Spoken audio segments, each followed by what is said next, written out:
The invasion happened on a Tuesday. By Friday, the human race was all but extinct. The aliens, crystalline beings who called themselves the Veil, had swept through Earth's defenses with terrifying efficiency. Their ships darkened skies across the planet before unleashing waves of autonomous killing machines. Cities burned. Nations fell. The few military responses Earth managed to cobble together were crushed with casual indifference. Major Tom Reed watched the satellite feeds from deep within Facility Zero, buried beneath 2 kilometers of Arctic ice. Around him, the remaining command staff stood in stunned silence as population counters plummeted worldwide. "Sir," Lieutenant Davis said, her voice cracking slightly, "the President's bunker has gone dark." Tom closed his eyes. That was it then. Protocol was clear. "Begin the awakening sequence," he ordered, voice steady despite the weight of what he was authorizing. "All chambers." Davis paled. "All of them, sir? The fetus subjects haven't completed there." "All of them, Lieutenant. We don't have time for protocols anymore." Deep below them, in chambers colder than the Arctic ice above, 500 pairs of eyes snapped open simultaneously. Commander Anna Miller had been dreaming of sunlight when the revival protocols jolted her awake. Her body responded before her mind fully engaged. Heart rate accelerating to combat-ready levels, enhanced muscles tensing as cryogenic fluid drained from her chamber. The last thing she remembered was volunteering for the Prometheus project. That had been. She checked the timestamp on her neural interface.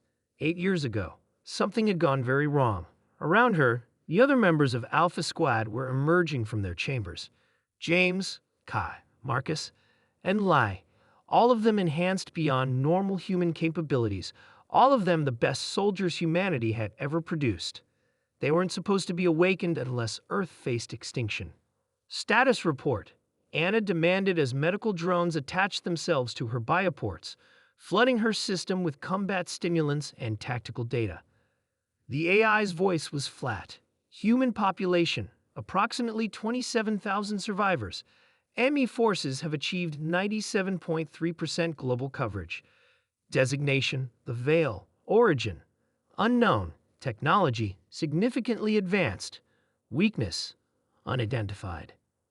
Anna absorbed this as her squad assembled around her. 27,000 survivors from 8 billion. "Mission parameters?" James asked, his voice rough from disuse. The response was immediate. "Survive. Counterattack. Rebuild." Marcus laughed bitterly. "That's it? No plan? No strategy against an enemy that just killed most of humanity?" "We are the strategy," Anna replied, checking her weapons. The experimental plasma rifle hummed as it synced with her neural implants. "How many other squads survived revival?" "All 500 subjects successfully awakened," the AI replied. "All squads reporting combat-ready status. 500 super soldiers against an alien force that had conquered Earth in days. The odds were impossible." Anna smiled grimly. Impossible odds were exactly what they had been created for. The Veil commander, who would translate his name as Hunter of Distant Lights, was perplexed. The conquest of Earth had been remarkably easy, almost disappointingly so. Humans had interesting technology but deployed it poorly. Their militaries were fragmented, their responses uncoordinated. Yet his ancestors' records indicated humans were dangerous, unpredictable, worth monitoring for millennia. "The cleansing is 99.8% complete," his subordinate reported. "Remaining human signatures are scattered and diminishing." Hunter nodded. "Begin resource extraction. The planet's metals will." An alarm blared.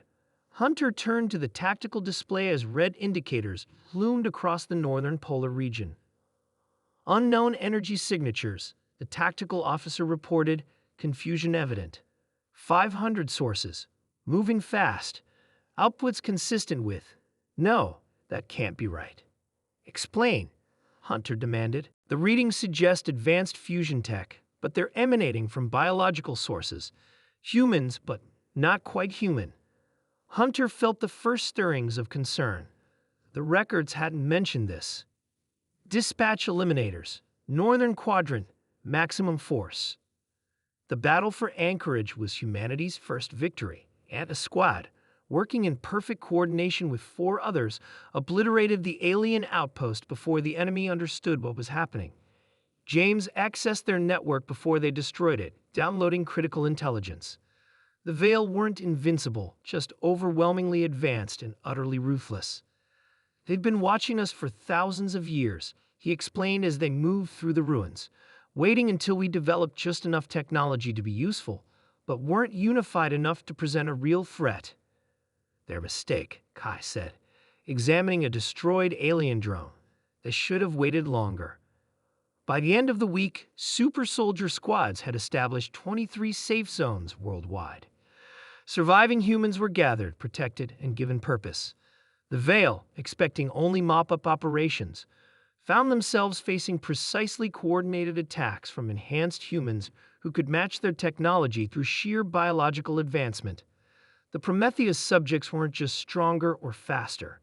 Their cellular structure had been fundamentally altered, nervous systems rewired, brains enhanced.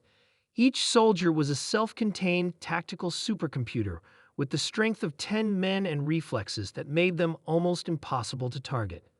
Anna's squad destroyed a major Veil command center in what had once been Moscow. As alien reinforcements poured in, other squads struck their suddenly vulnerable supply lines. They don't understand us, Anna realized as they watched a Veil cruiser crash into the tundra. They expected us to break, to surrender. They studied old humanity, Lai replied. Not what we've become. 1 month after awakening, the 500 super soldiers had pushed the Veil into retreat across 40% of Earth's surface. Surviving humans emerged from hiding to join the resistance, guided by the enhanced soldiers who seemed more like legends than people. When the Veil's supreme commander finally requested communication, Anna was selected as humanity's representative. The alien's crystalline form shimmered as it spoke. "What are you?" it asked. "Our records show nothing like you in human development trajectories." Anna smiled thinly. "We're what humanity creates when pushed to the edge. We're what sleeps beneath the ice until needed. We're the contingency plan." The alien considered this. "We underestimated your species' capacity for transformation." "Yes," Anna agreed. "Your mistake. Now, let's discuss your unconditional withdrawal from our planet." As the alien began to protest, Anna cut the transmission. The Veil would learn, as so many would-be conquerors throughout human history had learned. Humanity was at its most dangerous when facing extinction. The Arctic chambers were empty now. Their occupants walked the Earth, rebuilding what was lost and transforming what remained. They were humanity's last defense, awakened in its darkest hour. They were just getting started.